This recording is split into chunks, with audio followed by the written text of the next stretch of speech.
But we start this hour as the Kremlin has welcomed an upcoming visit by US President Donald Trump's special envoy Steve Witkoff, calling the trip important and helpful. Kremlin spokesman Dmitry Peskov told reporters that Moscow is open to dialogue and that a meeting between Witkoff and President Vladimir Putin is possible. The announcement comes just days after President Trump confirmed that Witkoff will travel to Russia next week. The trip is part of efforts to revive peace talks aimed at ending the war in Ukraine, a conflict that has deeply strained Russia's ties with the West. Well, joining us to discuss these latest developments, Keith Vaz, a former UK minister who is joining us live from London. Keith, as always, a pleasure to have you on the programme.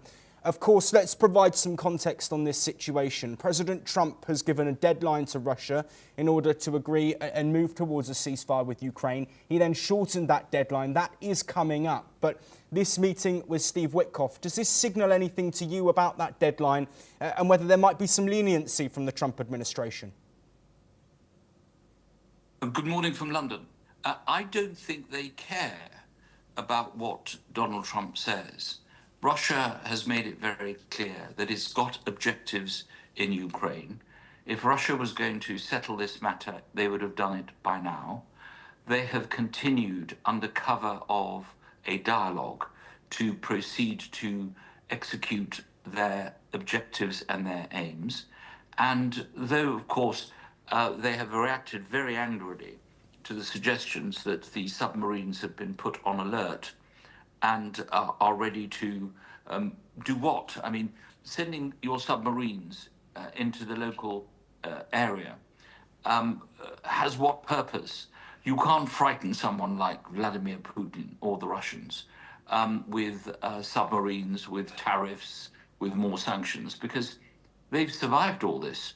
So I think they've been very clever, the Russians, in saying, you know, it's a very good deal that the President's envoy is coming. Let's have a discussion about this. Let's see where we're going to go. But it's not really going to change their minds. They've got an objective which they are going to carry through. Normally with the Trump administration, they're able to bully countries and regions into accepting what they want. This is becoming more difficult in dealing with countries like India and other countries of that size. So it makes the Americans look very odd. Here we are, we've moved our submarines, we're ready for action, and then we're now sending the President's special envoy to have a conversation possibly with Putin. All he's going to get from Putin, I would imagine, is a jolly good wigging, in the same way as anyone who is brave enough to go into the Oval Office these days will know they're not going for tea and cakes.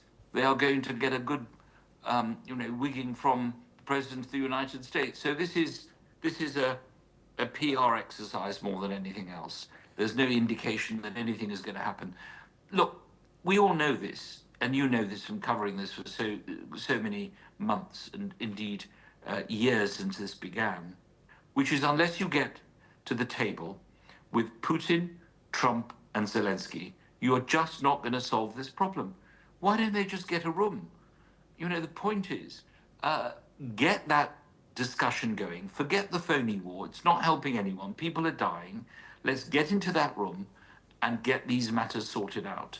So I think that's really what Trump would like to do.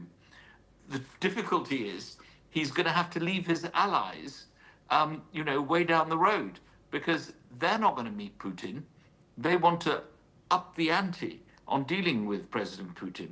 So he's got himself into a bit of a bind, Donald Trump, by these threats, by these deadlines. What's going to happen at the end of the deadline? Yes, absolutely. How is that going to affect Russia? Those are the points that have to be considered in international diplomacy. Of course, and all eyes are going to be on that deadline date. Keith, please do stay with us because you've alluded to